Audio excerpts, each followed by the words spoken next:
Ma'am Shirley, wala po. Nag-day off si Jenny. Ang tagal-tagal na bago ako uling nandito. Tapos nandun yung pwesto mo. Magdalilaw! Jenny! Eh, kailan nga ba yan? May importante daw po kasi siyang lalakarin. Ang bilis ng oras, no? Maya-maya lang matatapos na naman yung araw. Tapos babalik na naman tayo sa kanya-kanyang buhay natin. Siguro magkasama sila ni Kuya. Hindi si Johnny yung kasama ni Jenny, yung mga kaibigan niya. Really? Bumabaha na raw sa bukana, malaki na tubig. Eh, mas makakabuti kung dumito muna kayo. Siguro dito natin kayo magpalipas ng gabi. Bakit naman hindi sa akin sasabihin ni Jenny kung si Johnny yung kasama niya? Ewan ko dyan sa girlfriend mo. Alam mo ba na nagsinungaling ako kay Andrew? Hindi ko kasi alam kung paano ko sasabihin sa kanya eh. Jenny. Sa tingin mo magkasama sila?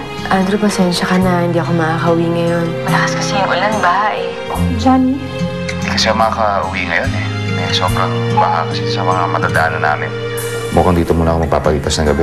Siguro ituloy na lang natin yung plano natin bukas. Salamat, Andrew. Magkasama sila, di ba?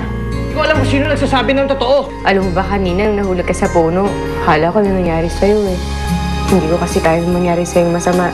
Tama na minsan yung naranasan ko mawala ka. Pag nangyari uli, hindi ko na makakaya. Kaya alam mo, mas gugustuhin ko na ako na lang yung mauna kaysa ikaw. Tumigil ka nga sa walang iwanan.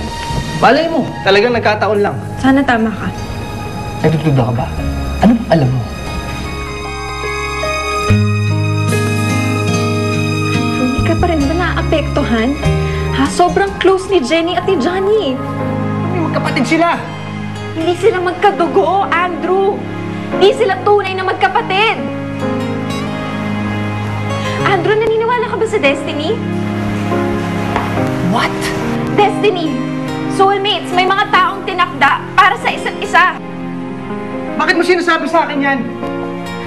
Andrew, paano kung si Johnny at si Jenny ang tinakda para sa isa't isa? At tayong humahad lang sa kanila? Pwes, hindi ako naniniwala dyan sa destiny na sinasabi mo. Ano ka ba? Buksan mong mata mo. Manhid ka ba? Hindi kapatid ang turing nila sa isa't isa eh. Tumigil ka! Ayoko marinig yan! Andrew, hindi na natin mapipigilan kung anong nakatakda. Yumi, tayong gumagawa ng kapalaran. Tayo ang bumubuo ng destiny na sinasabi mo. Ha? Kaya kailangan maging malakas tayo. Maging matatag tayo. Huwag tayong susuko. Kayo ni Johnny, magpapakasal kayo gaya ng plano ninyo. At kami ni Jenny, kami magkakatuluyan. Naiintindihan mo?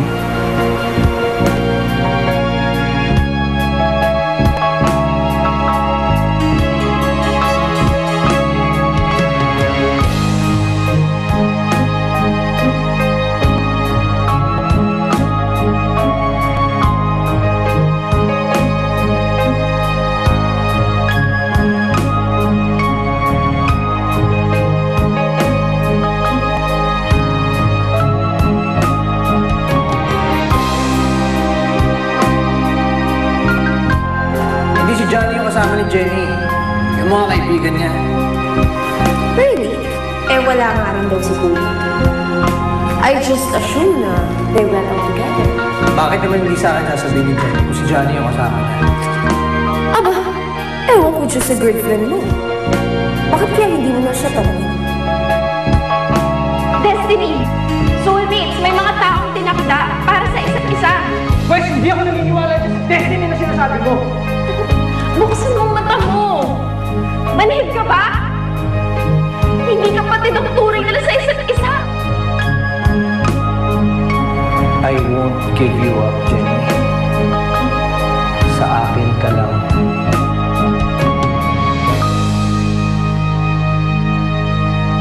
Nagdududa na pala kayo ni Andrew. Bakit ayaw niyo pang kumilos? Shirley, ano bang gusto mong gawin ko? Eh di kausapin mo si Kuya. Sabihin mo sa kanya nararamdaman mo. Na nagdududa ka na sa kanila ni Jenny. Na nagsiselos ka. Na nararamdaman mo, unti-unti na siyang inaagos sa'yo ni Jenny. No, hindi ko naman magagawa yun eh. At bakit hindi? Ha? Kasi hindi ako ikaw. Hindi ko kayang tanggapin yung sasabihin niya sa akin. Paano pag pinili niya si Jenny over me? Anong gagawin ko, Shirley? Ha? Hindi ko naman kayang mawala sa akin, kuya mo eh.